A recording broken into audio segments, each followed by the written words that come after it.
Yeah, and again, I do want to start this off here. By the way, let's bring Zander in here. I haven't heard yet from my friend Gary Cobb, but don't forget, 4:55 in the morning each and every single Monday through Friday, right after Farzetta, who starts off our broadcasting day here on JAKIB Sports. Those guys do such a great job. And by the way, it's filled with content here. And Zander, let me first start it out by saying this to you. By the way, good afternoon to you, brother. What's up, Big Sills? What's up, everybody in the chat? How you guys doing? So John said something interesting when he was talking to you about terminology. And he said that Jalen said that 95% of the offense was new. And John said, and John's out there. He's out there every single time that the media get an opportunity to go out there and watch them practice. So I'm taking it for verbatim, and I completely think he does a great job. He said this is more terminology. So when I heard him say that, that made me all of a sudden pause for a bit and say, so wait a minute. Jalen's got to learn new terminology, and he's got to learn Kellen Moore's terminology. Wouldn't it be the reverse? That the coordinator would be trying to fit the terminology to what the quarterback knows already to make that transition a little more seamless? Why does Jalen have to learn a new terminology page and a new terminology sheet when you know, quite frankly, Zander, you said it perfectly this morning. You don't have the time in training camp any longer to work the kinks out. You're not going to use the exhibition season to sit there and try to work and understand what this means, a strong side left, a right side left, when last year it meant something complete. It's almost a confusion that you have to overcome going into camp before you even install the offense. I mean, how did you take that? Yeah, I agree. I mean, it's an interesting point. Why does Jalen have to learn everything and not Kellen have to change up any of his stuff? But I think that's typical. Is that typical in the NFL? I mean, I don't know enough. I think, though, some of these coordinators that have been in multiple places, I don't think they go around and they change their stuff. I think that's part of the reason that they're an enticing hire, is that they have their own offensive system. They have at least an idea of how they want to be successful in the NFL. And I think that's part of it. I mean, you do make a good point, though. Why does Jalen have to learn everything? Now, the one interesting thing about that comment, too, is how much of that was embellished in a way to where Jalen might be trying to lower the pressure, which is okay. I'm okay with you playing. Or how about frustration? Yeah, lower the frustration, but I think it's more about the expectation. I mean, if he comes out, the first 4 weeks and he struggles in the offense, what are people going to say now? If he never made that comment, people are going to be like, this sucks. This is a continuation of last year. This is brutal. Versus if you come out now and you're struggling, we're getting this offense down. We're trying to learn the new offense. It's taking some time to click, or we planted the roots of our flowers, whatever analogy they want to use. They'll now be able to use that. And I think it was more business savvy to make that type of comment than it probably tells us about how much they're learning that's new. I mean, I'm sure they're learning some new stuff, but they're not going to get rid of everything. I think Kellen's going to have to probably learn some new stuff too. I don't know how much. I mean, we'll never have the insides, but I don't think on the other side of the ball, Vic's changing much. You mean terminology wise? Yeah. Well, that's because, to be fair, that's because every coordinator we've had has been a disciple of Vic Fangio since Jim Schwartz. I mean, we've had every coordinator has been that. I mean, that's what, that's what Jonathan Gannon was. That's what Sean Desai. Sean Desai worked directly for Vic Fangio. Vic Fangio speaks highly of him, so they're probably. Why wouldn't you have done that on the offensive side, though, to make that transition a little bit seamless too, that you're doing with the defense? Because I agree that there's a lot of the similarities. Well, when I heard John say this morning that was more terminology, 95% different for Jalen. Well, I don't think there's going to be a 95%, like you just said, different terminology on the defensive side, that transition. And that may be why, Zander, those guys performed exceptionally well, because some of the things that they were being shown were some of the things that they were comfortable and familiar with and the terminology with. That's why they were able to jump the offense, where the offense is learning new language and new verbiage. It just seems to me, again, why would you slow the process of transition and make it slower on one side of the ball, when on the defensive side of the ball, they seemingly did the right thing. I think Vic's the right hire. I do too. I feel great about Vic, honestly. I mean, even with the defensive concerns, I mean, I've been high on Vic, and you talk about it, then you almost like get into a lull period, which is why ever since I've been the host of content, I mean, it's tough when you're up here. You realize why it's hard to not flip flop at times. I mean, I just want everybody listening. How often does your mind change? It changes all the time. I mean, that's just life. I mean, that's about anything. That could be about where you want to live. That could be about who you want to marry. That could be about anything. So, to that point, I'm like, how you see people, everything changes constantly. So when you're putting it on record, it's tough. But in a way, I've talked myself into Vic, and Bill Colarulo comes on and he's like, he gives me 10 questions, and I'm like, shit, this entire defense is potential.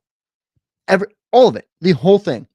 You're hoping that Jalen Carter and Jordan Davis can pick up the slack for Fletcher Cox's absence, and they can take another step. You're hoping that Milton Williams can have a bigger role. You're hoping that Bryce Huff can be what Hassan Reddick was. You're hoping Nolan Smith is lives up to his first round grade. You're hoping that Devin White reincarnates somehow as all pro season. You're hoping that Zach Bond isn't a scrub off the list. You're hoping that CJ Gardner-Johnson stays healthy.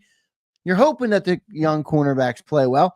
You're hoping Darius Slay doesn't take a drop at 34 years old. I mean, it's tough. So, it'll be interesting to see. But to your point, I do think Vic was the right hire.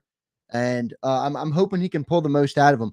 What my worry with Vic is, I would like to see that have some time, even if it's beyond this year. I don't want more change. But if the team, especially on the defensive side, right? Like I think he's a good guy to keep for 3 years if this is your guy. The problem is if the team doesn't reach expectations and they fire Nick, by default, Vic is going to be gone. They're not going to keep a defensive coordinator for a new coach. I mean, I can't think of a coach that would take a job and be like, okay, thanks for picking my defensive coordinator for me. So that's the tough part about it. But I think Vic is the right guy. I'd like to see him here for a couple of years. Can I tell you what I think is going to happen if the team does have success on defense? I think what they'll end up doing is this. How old is Vic Fangio? 70? He's like 69, 70, like that, somewhere up there. Is that you mean? Yeah. Like what is 65, his age? 65. He's 65. Okay, let's just say in 3 years, 4 years. Yeah. The defense, because he stays there, it's 3 years. I'd like to see them extend Clint Hurt and have the transition of Clint Hurt turning into being the defensive coordinator of That's the good. Eagles. You think Clint Hurt has that type of upside? He was the defensive coordinator in Seattle.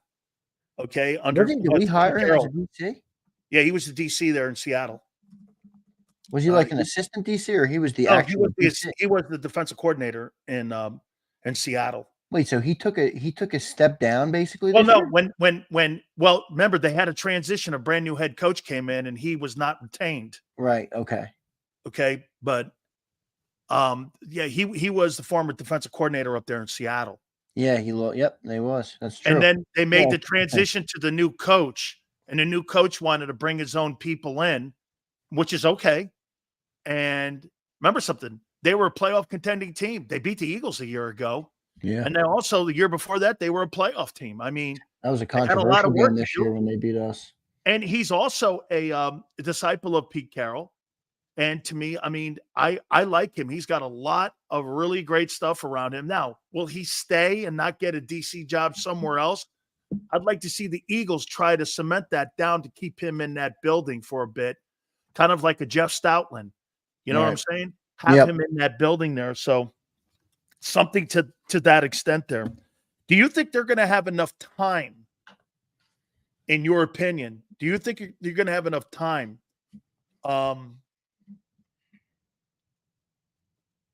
to write this offense this preseason?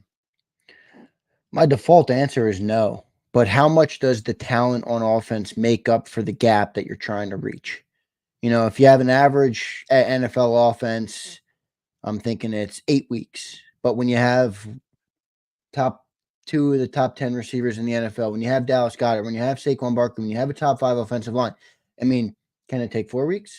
Does the talent help you that much? I think potentially it does.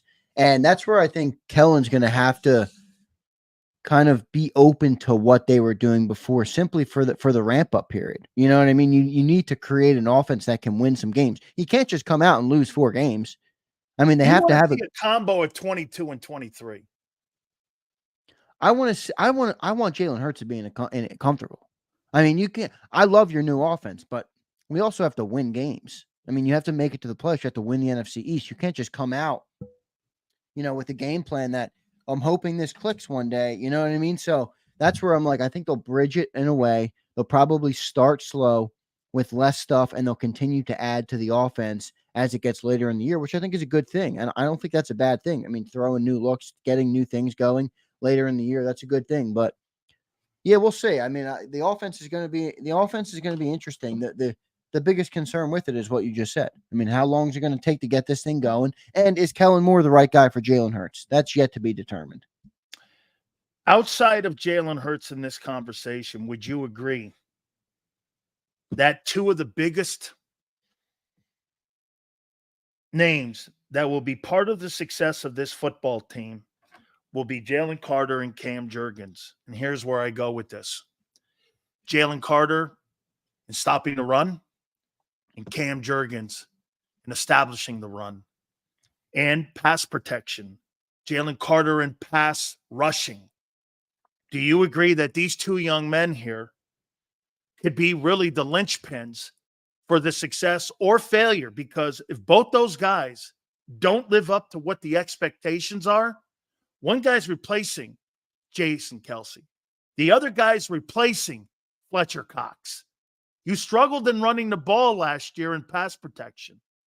Jalen Carter ran out of gas and you ran out of pass rush, especially interior. Yeah, definitely interior. If these 2 guys live up to who they are, your season could be determined by the success of these 2 men. True or false? I would say false. I think true with the guy on the defensive side. I would say true about Jalen Carter. I would not say true about Cam Jurgens for this reason. I think the offensive line is good enough that if he's not able to reach optimal play this year, you can blend it in a way. And I don't think our offense falls much more on the shoulders of Jalen Hurts than it does on Cam Jurgens. Cam Jurgens can be a mediocre center. I said outside of Hurts. Okay, so outside of Hurts. Yeah, I hear you. I mean, I still don't think it, because Cam Jurgens can be a middle of the pack center, which I think he's going to be. I mean, I haven't seen that yet, but he was pretty good at guard last year. I think he's going to be a Pro Bowler. Yeah, he was pretty good at guard last year. Like, you could almost say he was an alternate in a way. Yeah, alternate Pro Bowler. So, I don't know. Here's why I don't say. You think, though, if he doesn't play great, he can blend in a little bit with? I mean, dude's got Landon Dickerson and Jordan Mailata on his left, and he's got Lane Johnson out on his right. When they had all the blitzes coming at him. And yeah, which is an interesting topic. I got to be honest. We love saying this is a top 5 O-line, and look, I believe it is as well, but same O-line couldn't deal with the blitz at all last year. Couldn't deal. I don't know if that's more on the quarterback were 3rd in the league.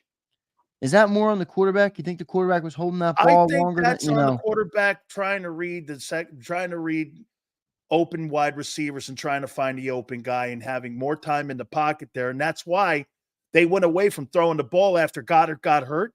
They went away from throwing the ball across the middle of the field, and they only threw the numbers. Right. Because they were not comfortable with him sitting back in the pocket.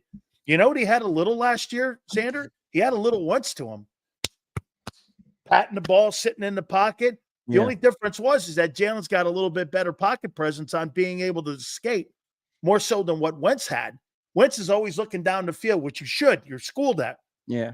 But Jalen has used that skill set so much, being able to get out of the front side or back door. He knows how to move around a lot better than what Wentz did. But again, he was 3rd in the amount of blitzes that they sent at him. He was 3rd in quarterback hits last year. So, I say this to you, and I'm going to get to this in a bit.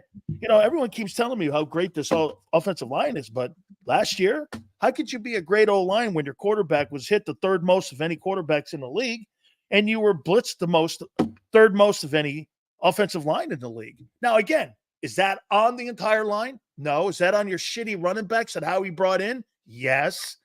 There's something there. And plus, Jalen not being able to see it. Jason Kelsey said an interesting comment about 2 months ago. I was telling him where the blitzes were coming from, and he still couldn't pick it up. You think that improves with Cam Jurgens? No, I don't. I don't think it does at all. But it's got to improve with the quarterback.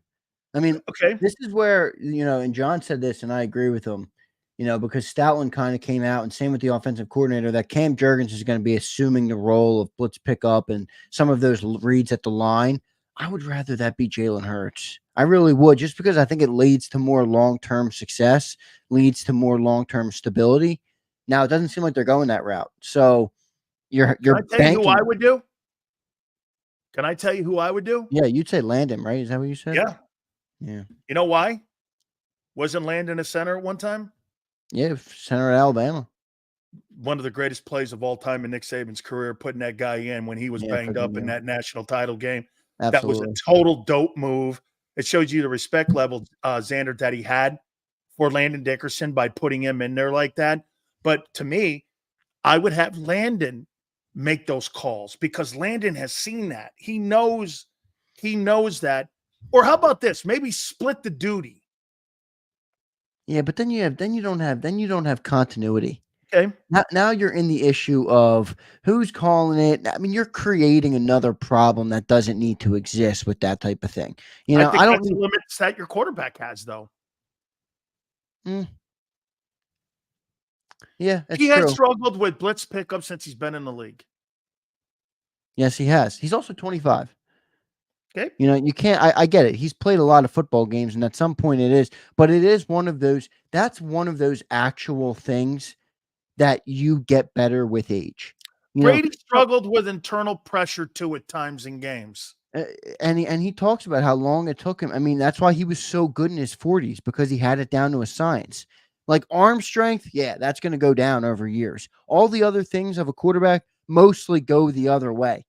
Reading defenses, picking up blitzes, responding to things like that, you get better at that over time. You become more of a man. You become an adult. You learn. You see things like it all comes quick. He's only 25 in that regard, and I think we should give him a little bit more time. But you're right. I mean, that's a deficiency. He has shown, or at least the Eagles have shown, that they don't want to put the burden on his shoulders, and that could be a good thing or it could be a bad thing. It's really all on Cam Jurgens. What they're not going to do though is split the calls. It's going to be Cam Jurgens, and he's either going to be good at it or he's not. So you're saying it's either going to be Cam or it's going to be Jaylen, and Jalen's going to have one of those two guys. Nobody from the inside the Eagles has insinuated that it would be Jalen Hurts, not Jalen, not Kellen Moore, not Nussmeier, and not Jeff Stoutland, who really said it was going to be Cam Jurgens.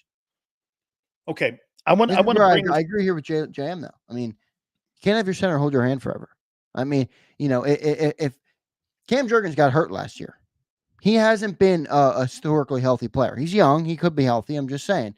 This is a guy that hasn't played a full season yet in the NFL. If he goes down, are you telling me we have nobody to pick up blitzes because the quarterback isn't competent enough to do it? That's a problem. So I think he's attacking it. I think he's going to get better. But JM, to your point, I 100% agree. Can't have that crutch forever, dude. You can't. You just can't. I want to play something for you here before we get into some of these comments and some of these topics about addressing issues here going into camp.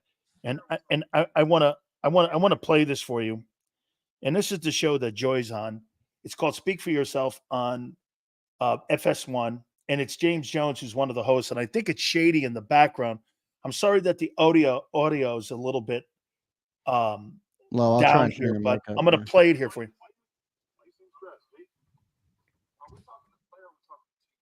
The player. There's nothing that Jalen Hurts does better than Dak Prescott at the quarterback spot with the read option. He don't throw better than him. He don't throw with anticipation better than him. I mean, this dude was 5,000 yards last year, led the NFL in touchdown pass. There's nothing Jalen Hurts except running the read option and maybe the tush push that he does better than Dak Prescott. And I like Jalen Hurts, and Jalen Hurts is going to be a really good quarterback in this league. But Dak Prescott, at this point right now in the National Football League, does everything better than Jalen Hurts at that quarterback spot. Does he win better? Is it a team goal or are we talking about a quarterback? Okay. How do you take that comment by James Jones? I mean, some of it is fair, if we're being honest. Right? Yeah, completely. I think that. No, wait. putting it's hard to in a team sport, and I get what Shady's saying. Putting that aside, team sport. Hey, dude, this is not tennis or golf. I get it. Bowling, what have you. Okay, gymnastics. Right. But as a skill set player, I think James is saying, name me one thing that Jalen Hurts does better than Dak Prescott outside the read option. Well, Jalen Hurts has been a starter in the NFL for 3 seasons. Three seasons. 3 years. He has been in an NFC title game. He is an NFC champion. He has delivered one of his finest performances as a pro in the Super Bowl. He lost. I get it. But it's like the Brady versus Rodgers talk. I don't care that Dak Prescott's better. That doesn't mean you're gonna take me to the promised land, that you can throw the ball at a target 20 yards away a little bit better than I can. I get it. All right, great. I mean, that's what we're judging their quarterbacks, but Jalen Hurts has proven to me that he can win at the highest level. Jalen Hurts has proven to me that when things are right around him, which I know it's a big if. He's 2-3 in the postseason. Yes, but he's also 3 years in the league. What's Dak Prescott? And he's 9 years in the league. He's 2-5. He's 2-5. And when the bigger the game, the worse the guy plays. The guy got thumped last year by the upswinging Green Bay Packers with a first-year starting quarterback. Not just lost, he got obliterated. How do you go from playing like that in the Super Bowl to playing like that against Baker Mayfield? That's fair. It's a fair question. And that's the concern as we enter the year, is that's the first time we've seen Jalen Hurts go the wrong way. And we need to see it now. We need to make sure that he's going to continue to, ascend in his NFL career. This is one of the bigger questions of the season, I would say, and that's a fair question. But to your point, I've never even seen it with Dak. Dak had the number one offense in the NFL. He couldn't even go to an NFC title game. They haven't even made it out of the second round. But this is a skill set question, not a team question. I get but it's that. A team game, brother. Okay. Again, he was asked a skill set question. Name me one thing Dak as a starting quarterback as a skill set does better than Dak outside of running what that one play he runs. He doesn't do anything better. Now, I liked your comment, and you said, okay, Sills, he does a couple more things better, but when he is a guy who knows how to win around with his players better than what Dak knows how to win around his players. Do I think there's something to that? I sure do. I don't think you can just dismiss that and go, who's a better athlete? Well, the better athlete would always say this. Aaron Rodgers is a better athlete than Peyton Manning and Tom Brady. But would I take Aaron Rodgers over Peyton Manning or Tom Brady? No. Absolutely not. Absolutely not. I mean, if I'm playing schoolyard recess and I get a little draft, yeah, sure, maybe I'll pick Dak Prescott. But then I'll give you one quote from one of my favorite all-time movies. And I've used quotes from this movie before, and I am not a movie person, by the way. I do not watch movies. This is an all-time classic movie. It's my favorite of all time. I've been watching since I was a little kid. I probably watched it 300 times. Miracle. Herb Brooks says, I'm not looking for the best players, Craig. I'm looking for the right ones. And that's exactly how I feel about the quarterback position. I'm not looking for the guy that can thread the needle the best from 30 yards out. That's great if you can do that, but that's not what's going to win me a trophy. That's not what's going to make us champions in the city of Philadelphia. It's just not. All the examples are out there for everybody to see. Tom Brady is not the most talented quarterback to ever play on football. No. He is not. Now, he's now viewed as the GOAT because of what he's accomplished. But there's a lot of players out there who have been far more talented than many other players in the league, and they never amounted to shit. So what do you want? Do you want the Dallas Cowboy regular season trophies? Do you want the 5,000 passing yard accolades so talk show hosts can say you're a great passer? Do you want all of those things that ultimately don't mean squat other than that you're going to get a good paycheck, which is why they're doing this, so I get it. Or do you want the player that has proven he can win when the lights are the brightest, who can throttle teams in the playoffs, who can go toe-to-toe with Patrick Mahomes in the Super Bowl? I mean, I'll take that guy. Now, the sample size isn't huge, admittedly. So we need to see more of it. But just going off what I've seen, I mean, shit, I'll take Jalen Hurts. I really will. But I mean, yeah, if you're going back to the skill set question, I guess Dak's better than Jalen. How about this? So it's a meaningless conversation, and when it comes to team sports, in your opinion. I would say so. Yeah, but that's how you're paid too, Yeah, and that's what I said. That factors into it. I mean, Dak, I think, is perfectly fine saying, I don't care. I'm getting $60 million because I throw for 4,500 yards every year. And he's 2-5 in the postseason. And he's okay with that. And you know what? Have that. But as a fan of the Philadelphia Eagles, I could give a shit. I could give a shit what you make. I care about what you do when we want to win. And that's where I think Jalen Hurts has him beat. And like I said, it's a smaller sample size. I get it. It's not like he's had 5 straight years here of winning playoff games. But when we did see it, we saw it. And with Dak Prescott, we got a longer sample size, and I haven't seen nothing from him. Explain how Dak, a.k.a. Cowboy, had a top 3 defense and offense, but still lost in the playoffs while the Eagles were spinning out of control. Again, that's the point. That's okay. Part of the point. But again, the question wasn't about team. It was about someone saying, what does Dak or what does Jalen do better as a skill set player at that respected position?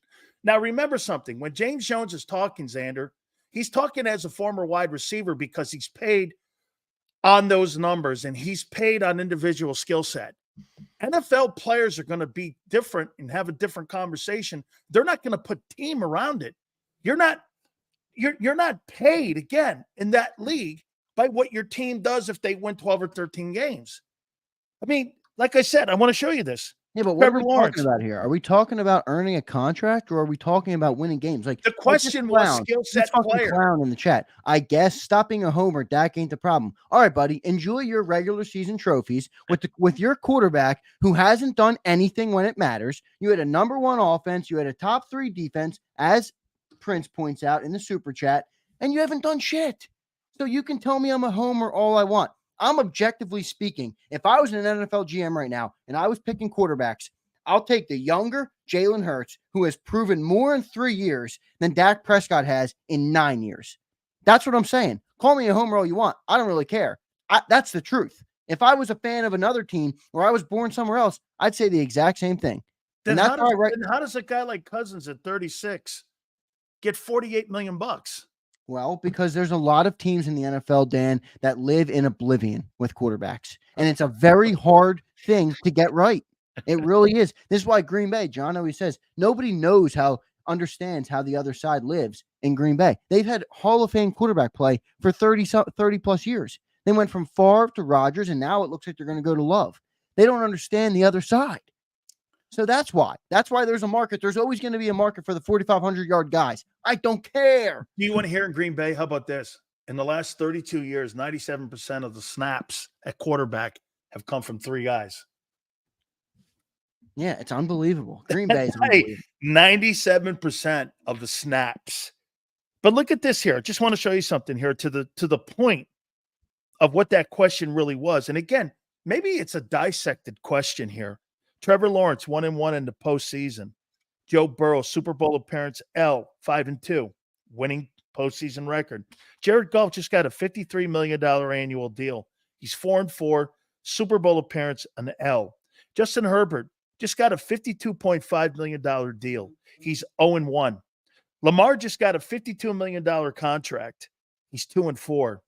Jalen Hurts has got a $51 million contract. He's 2-3, Super Bowl appearance, L.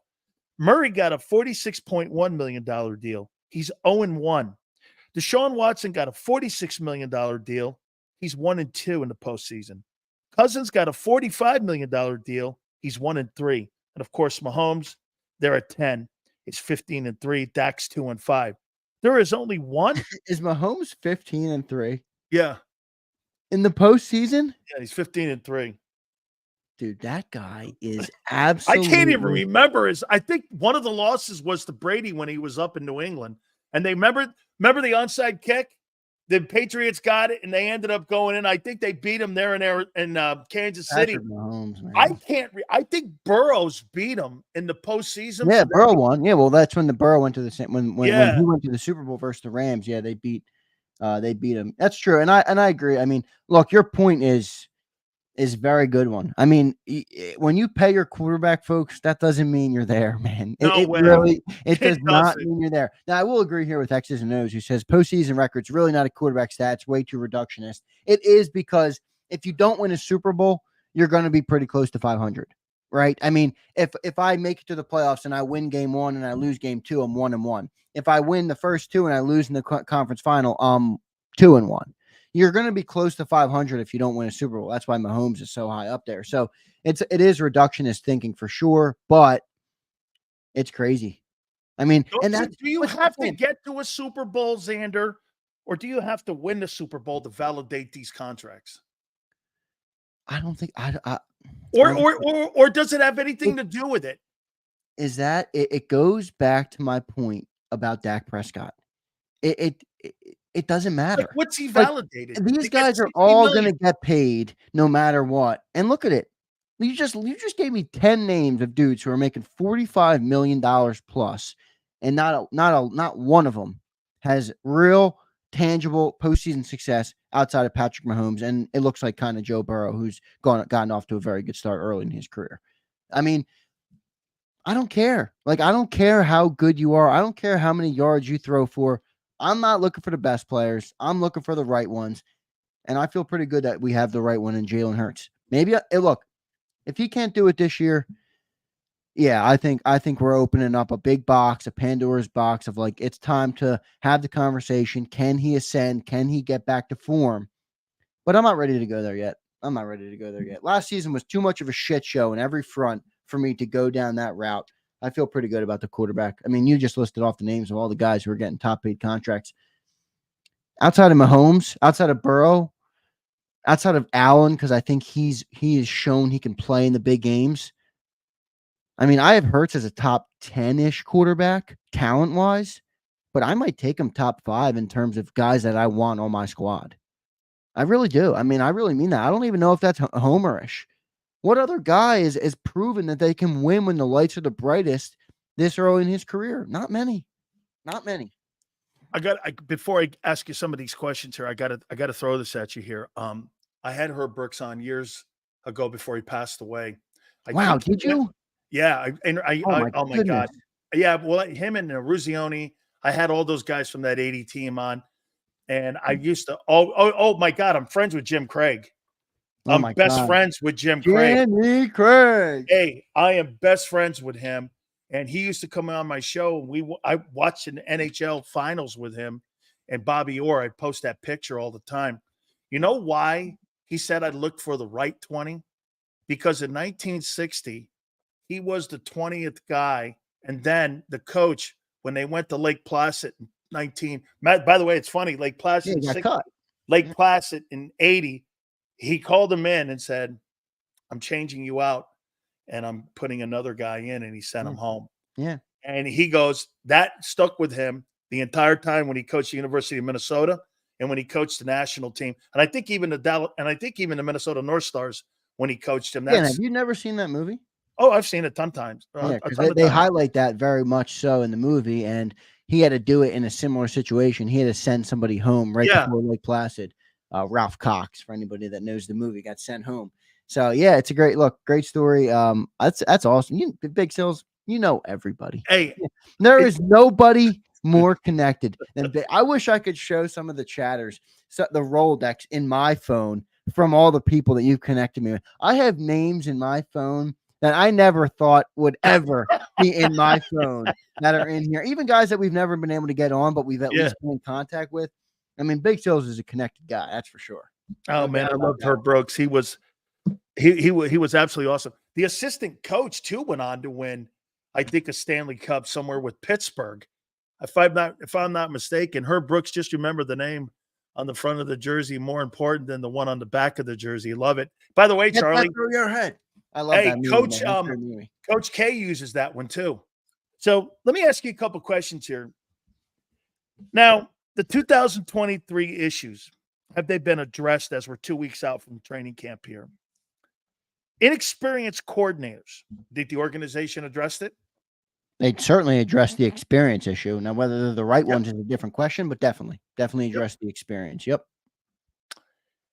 Better balance on offense. You think they'll be more balanced? Do you think they addressed what we'll see this coming season with the addition of Barkley with more balance? I would hope so, because I think, that was one of the problems that we had last year. I know everybody loves to put it on Brian Johnson. Collapses on Brian Johnson is just it's foolish. It's foolish to say that when you have that type of talent on the roster. So balance would be good. I think it would help everybody. Maybe there's a small reduction in numbers for guys like AJ and Devontae, but so be it. I mean, balance will help, I think, and it will create a team that is more ready and able to win when it's crunch time, which is late in the season, January, and you got to win games, and you're going into the playoffs or wherever you're going, or you're home, whatever it is, you got to have a balanced offense. You got to be able to switch it up. I think that will help the team a lot. I hope they have it, but we'll see on that one. Do you believe that they've addressed the lack of pass rush that we had last year? No, I don't. I mean, how could I? I mean, you lose Hassan Reddick, who was your number one sack guy the last 2 years. Josh Sweat kind of fell off a cliff late in the year last year. Now, he played way too many snaps, but I'm not really confident in him as being a staple type of pass rush guy. Nolan Smith showed you absolutely nothing in year one. I'm not ready to write him off, but I'm also not ready to say he's going to make up, for the loss of Hassan Reddick. So, and Brandon Graham's 35. So, no, I don't think we addressed that position at all enough. And this is back to the defense. It's back to the point earlier. I mean, there's so many question marks there we're going to see. But to answer the question, no, I don't think they've addressed the pass rush like at least losing Hassan Reddick. I don't even think you answered that. Have they addressed the run defense, in your opinion? Or how about this, Zander? Does that come with more reps with Carter? That's where I was going. They didn't address it with a personnel player. They didn't go out and sign somebody. But does Jordan Davis getting a bigger role and being more ready to play, does that another year? Another year. Does Jalen Carter taking his next step? Does that help it? Milton Williams is coming in. I think I think that's one that you could assume they'll get better just from young players ascending. Do you believe that they have addressed the pass protection on the team? Remember, third in blitzes and third in quarterback hits. The quarterback was hit in pass protection this last year. Can I tell you why? Remember, when you're moving around and you're a mobile quarterback and you're a pass protector, you don't know where the guy is. The pocket's constantly evolving.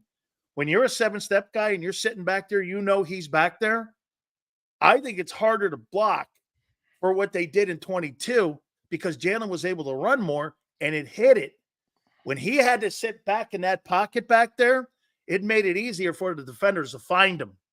And that meant more hits on the quarterback, which exposed either your running back's not picking up blitz coverage because of the high volume of blitzing, or it showed a little bit of some of the deficiencies, especially at right guard when it came to pass protection. So do you believe that they've addressed that with Kellen Moore here and also the addition of Barkley, who's considered one of the better pass protecting running backs? Yeah, I mean, I think they'll be good at it. You think they'll be better? I think more of it falls on Jalen Hurts than most would believe. I know. Obviously, your offensive line matters, how long they can block the guys. I get it, but it all ties together, right? I mean, if Jalen Hurts is struggling to read the defenses, that means Jalen Hurts it's going to take him another second to read where to go with the football or to get the team into the right play pre-snap read. If he can't do that, what's he going to do? He's going to hold the ball longer. If he holds the ball longer, what's that do? That creates the pass rush, more opportunities for the pass rush. So I think it's more on Jalen Hurts than we're leading on to believe. But I think it'll be improved just because I think the offensive line is so good that it's almost you return back to the norm in a way where I think they'll pick it up. I think it'll be better. I think they'll know it's a problem. Hurts will probably hopefully get the ball out a little quicker this year. Back to that 22 form, Dan. He was 2.4 seconds to release, man, in 24. He was all the way up over 3 last year. And then go back to his rookie year, or not his rookie year, the first year as a starter, he was up in that 3 range. So he got really low in that MVP season. He's definitely got to get back to that. Can you address turnovers in the offseason? Is there a way to address turnovers? Isn't it what you just said? Get the ball out of his hands quicker. Yeah, but they're also, that's a double-edged sword. I mean, if he's getting it out of his hands quicker and throwing it into more risky plays, you might increase your turnovers by doing it that way. But the years that he got the ball out of his hands quicker, he had less turnovers. Exactly. So that's where you would say, what I've seen, yeah, that will help. Definitely. I think John's right on this. John talked about it on Birds 365 this morning where, every year of Jalen Hurts' career, he has been relatively safe with the football. He never really was a turnover guy all the way back college. Never was a big turnover guy. Yeah, and I think there's a fair explanation that a regression to the mean will happen there. You even saw it with Dak Prescott, who had 15 interceptions that one year and he didn't even play the full season, and then he returned back to 8 or 9 interceptions. So I think Jalen will lower that number down simply because he knows it was a problem. It cost us games last year. You can't win in the NFL when you're not winning in the turnover margin. It's one of the best indicators for winning and losing a football game. Ask Philly Godfather, who is everybody might not like Philly Godfather. He's a guy who puts his money behind his opinions. So he looks at this stuff, and turnover is one of the biggest indications of who's going to win the football game. So you got to win the turnover margin. I think Jalen knows that. Now, JM brings up a good point. The fumbles are a bit of a concern. I mean, that's not even interceptions we're talking. That's talking fumbles. That's talking putting the ball on the ground. It cost us in the biggest moment in the Super Bowl. Good point, JM. But I think he lowers that number. He has to. If he doesn't, we're in trouble. He has to lower that number. Couple more for you here. Have they addressed third down pass defense? Well, I think they addressed it with personnel, but you didn't address it with surefire things. Or surefire might not be the right word. You didn't address it with, proven commodities, but you loaded the room up. We didn't have this type of depth last year. Now you got a whole litany of guys that could potentially get the job. I'm okay with what they've done. I am too, because it's not like the alternative would have been worse, where you go out and you start spending crazy money on guys that are probably not worth what they're going to make. Don't you think you have to validate? You have to validate it in the fall. Exactly. Now we loaded up a bunch of young guys. They're all under contract for the next couple of years. I think 2025, I'm not ready to look at 2025 that yet, but I will say I think the pass defense in 2025 will be the best of the last 5 years. I think it's going to be a big defense. I think it's going to be physical with Keely Ringo, Quinyon Mitchell. I think it's going to be very good, but 24 is a little bit of a rip the Band-Aid off kind of year. A lot of these young guys who haven't played a lot of snaps are going to be getting a lot of snaps. So it'll be interesting to see. I think that's more of a long-term fix that they made. I hope that they'll improve on it this year because they were so bad at it last year. I mean, you can't go down, Sills. No. They were 31st. You can't get worse. I mean, based on that alone, they might go up. They might improve. Two last ones here for you. Do you think the sideline communication will be better this year than it was a year ago with the style of coaches that will be on the sidelines next to Nick? Because there were times last year people were talking about a security guy being involved with communications on the side. I've never heard that before, that a sideline security guy had any kind of say in the communication. The players going back and forth, the head coach. Do you think that sideline will be a little more professional this year? And I didn't think it showed a lot of great looks last year. That was just my takeaway. Do you think it'll be better this year? I do. You think that's going to be one of Nick's biggest improvements? I think it has to be, or he's gone. And that's where I'm like, we had a funny segment with BLG who had the over-under on Nick Sirianni's apologies for sideline antics. And John and BLG took the over. And I'm like, you know what? I'm going to take the under here because I think Nick knows if he wants to be the coach here long-term, and maybe he doesn't, honestly. I'm not sure.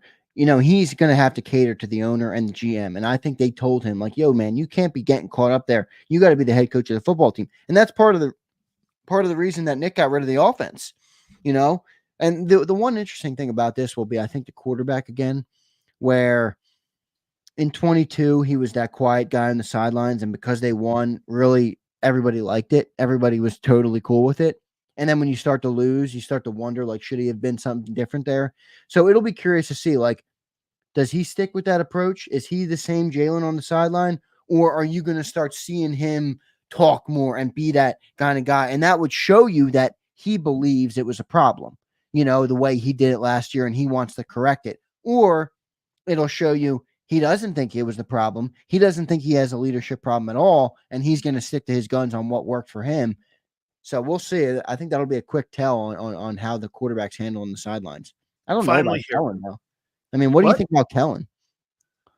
I think Kellen Moore wants to smooth what he said in the offseason. He said he wants a smooth running operation. And I think this guy doesn't want any kind of chaos in that, and any kind of, because again, do me one favor this year that you guys struggled that mightily a year ago. Get that fucking play in quicker. Last year, how many times did they get that play in late? And that's where I think Brian Johnson was over his skis. Completely. Yeah. Because getting the play in late doesn't give the quarterback and the offense, and it gives the more the advantage. Zander, the more that clock ticks down from 24 to 5, you're giving the advantage back to the defense on first or second sound, and then you've got to set the guy, because how many times did that play get in there? Under like 8 seconds. You have to set the line. You had 3 seconds. It became so predictable, especially when the tight end went out. You went from 8 seconds, set, or first or second sound. You knew immediately as a defensive guy where they were going. You just knew. Get that play in quicker. And what I've heard, and I like one of the guys' comments, when you go back and you listen to a live feed of Kellen Moore calling a play, 38 wide swap with a twist. It's quick. It's not this verbiage that Nick had. Right. Went on and on and on like a beatitude. You know what I'm saying? I mean, you knew, okay, make it short. Make it simple for the guy. Maybe that's one of the things that Jalen had a problem with, was that, okay, what is he saying here? Because he wants to simplify the verbiage to get the play in quicker so Jalen could see what defenses they're trying to set up with him. Last year, I thought that was an issue why he had a lot of turnovers. He got the play in late. Yeah, I agree. Is that a concern with Jalen Hurts? Like, I got news. But that's if you go play in LA. If you go play in LA, though, what? If you go play in LA, Sean McVay's plays are not a couple syllables, my friend. Well, those are different quarterbacks that you have. Like, that's what I'm saying. Is that a cause for concern where you wonder, do they have to dumb the offense down too much for Jalen to pick it up, and that might be a problem. That's just not Zander. There's certain guys that can listen to that and understand it immediately. Yeah, like Brady and Matthew Stafford. You know why Goff got moved out? Because Goff was more like Jalen, and Matthew Stafford's more like Brady, this savant guy. You could throw 100 different kind of verbiage things at him. He knows what a wide cross is, and he knows what he means. And that's why those guys are on the same page. That's why a lot of guys don't want to move off a quarterback, Zander, because some guys just have the propensity to understand what you're saying, and it doesn't matter what the play call is. To be able to get it in, they'll tell you exactly what it is. Some guys just can't take that. Like John Gruden's plays were so freaking long, and it took forever. Last question here for you. Did they address the depth on the team? No, not at all. You think there's a depth issue going into the season? I mean, I think they're a top-heavy roster. Now, I'm okay with that because I'd rather have tremendous players at the top than have a roster full of mediocre people, because I think this, at the end of the day, there is a lot that goes on, talent in this league. These are talented men out there. I mean, that's just the bottom line. So you got to have good players, but where's the depth at receiver? Where's the depth at offensive line, really, outside of what we hope is going to be Mekhi Becton? Where's the depth at running back? Where's the depth at linebacker? Where's the depth on the defensive line? Where's the depth at safety? Cornerback, we keep saying we have depth. Tight end. Cornerback, we keep saying there's depth, but technically they're all unproven. So you can't really, I mean, it's depth. Yeah, you have players to play if somebody goes down. That doesn't mean they're going to be good. You just don't want a cliff fall. Like, Yeah, and the that's the starter's worry. I here mean, and then it goes to here. You don't want that. yeah, I love what you said this sure morning. enough is right. Most rosters are top heavy. I mean, that's true. That's why Fair. attrition's such a thing in the NFL, where if Yeah. somebody goes down, most of the time you're in big trouble. I mean, so I get it. I don't want to live in a land though where I'm trying to, legislate every injury or be prepared for every injury. Like, John keeps talking about the wide receiver 3. What if you lose Devontae and AJ? And I'm like, well, we're fucked. Yeah. I mean, I get it, but like you can't have it all. If we lose somebody like that, yeah, it's gonna suck. I mean, we're gonna be fighting an uphill battle to win games in the playoffs, and that's the reality of the NFL. So I don't think they've addressed the depth, but like I said, I'd rather be top heavy. You think Kenny Pickett? I like what you said. Pickett's 14-14 as a starting quarterback in the NFL on a shitty offense with a shitty coordinator with Matt Canada. Yeah, the last 2 years. Matt and he Canada still went 14-14. You think they could still make? I still think if they do it right and Barkley's healthy, I still think they could make a playoff team. And if they can get Hurts back in the postseason, they could still, like, the ship won't go down. I don't think. I don't believe so at all. But here's what will change: the offense will change.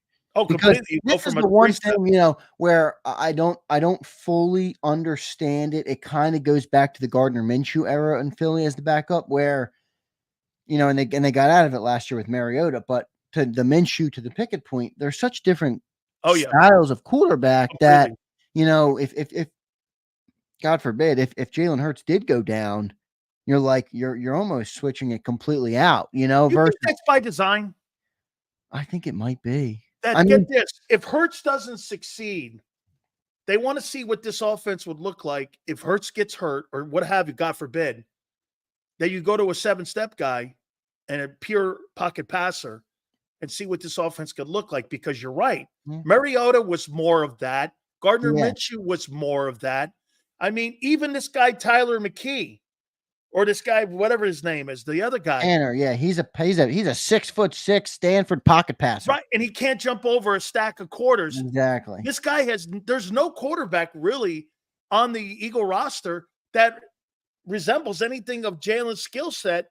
Because it just kind of looks like, well, if it doesn't work with Hurts, this thing here's what it would look like with a pocket JM's passer. right too. I mean, Pickett is just not an RPO quarterback. That's kind of my point. Why would you sign him? Well, because maybe you're right. Maybe they're open to the idea that if Hurts goes down and you have the type of weapons you have, you can win with a lesser quarterback because of the weapons around you.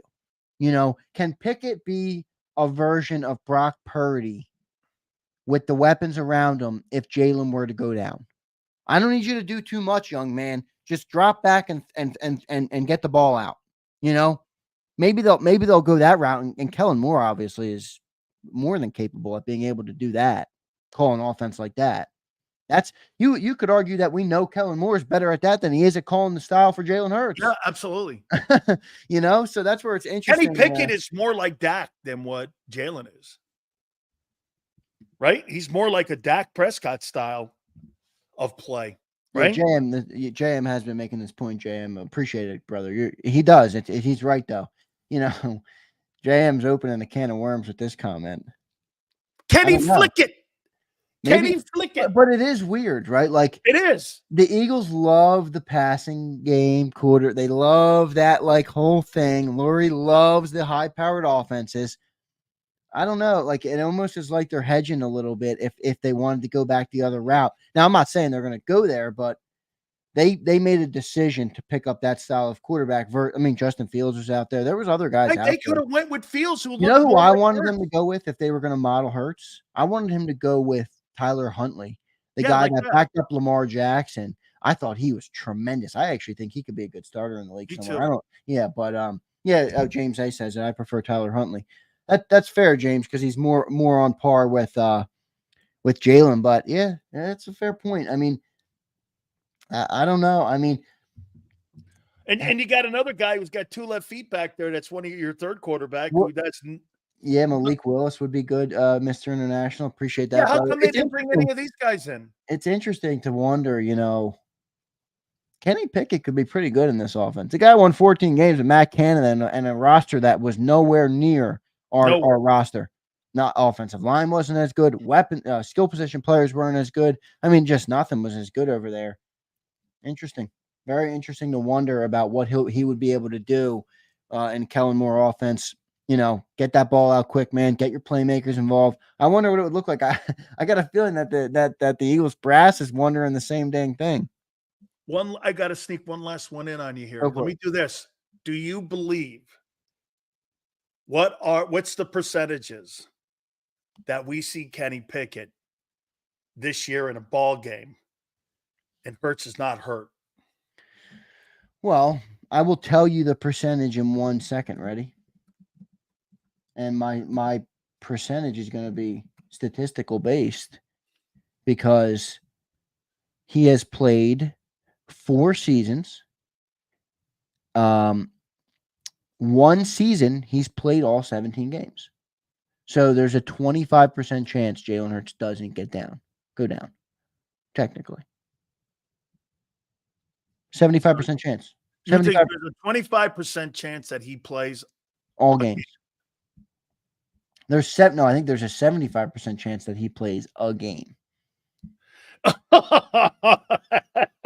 Hey, God forbid that guy Not throws. knocking the quarterback, just he Hey, does have a God style. forbid that guy throws for 350 yards in the ball game, and they look like a Kansas City Chiefs offense, because then you'll start getting the Nicky Foles stuff. Prince is jumping on my ass now because I'm wondering about Kenny Pickett. I hear you, Prince. I'm not saying Kenny Pickett's the next coming. All I'm saying is he's a different style of quarterback. It would be interesting to see, if he wins 14 games in Pittsburgh, what he can do with our roster. That's all I said. I didn't say that he was great. I just said it would be interesting to see. That's all.